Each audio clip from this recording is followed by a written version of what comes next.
Hi there, it's May 24th and we're continuing our progress through the good news of John, and we are in John chapter 13, reading from verses 31 through to chapter 14 and verse 14.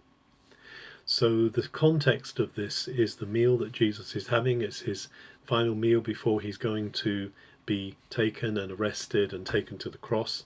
Interestingly, John doesn't set this in the context necessarily of the Passover meal, and there's no mention here of Jesus giving bread and wine in the institution of the Lord's Supper, but Jesus' most important teaching is here to comfort his disciples before his going away. And he tells them clearly, now I'm going to be glorified. Now the Father's going to be glorified. I'm going to go away from you. Where I'm going, you won't be able to follow.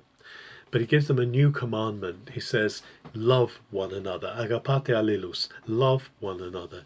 And this is such a wonderful communication to them, because Jesus is about to prove that himself in what he's going to do. Peter protests his loyalty to Jesus and said, I'm ready to give my life for you. I'm ready to lay down my life for you.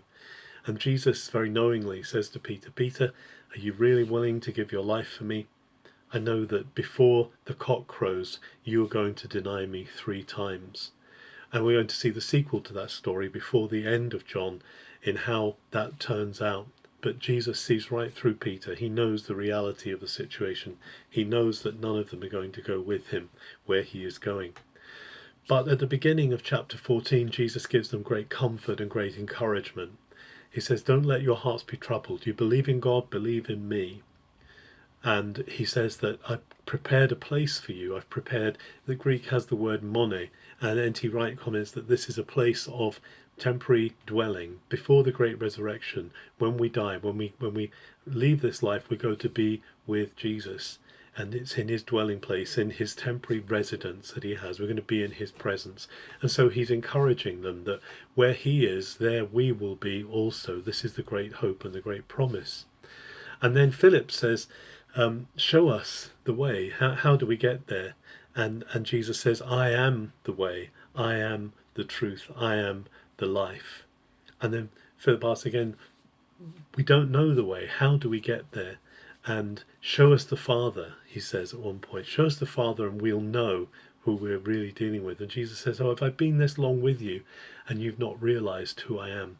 That the Father and I are one. Amazing words Jesus uses here. I and the Father are one. The Father is in me, I am in the Father.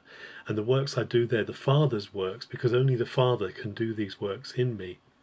And of course he says then to them that I'm going to the Father, and because I'm going to the Father, the works I've done you will do, but even greater works you will do, because I go to my Father. And anything that you ask me, I will be able to give to you. Incredible promises here, depth of promise that Jesus gives to his disciples because of what's about to happen, this glorification of the cross.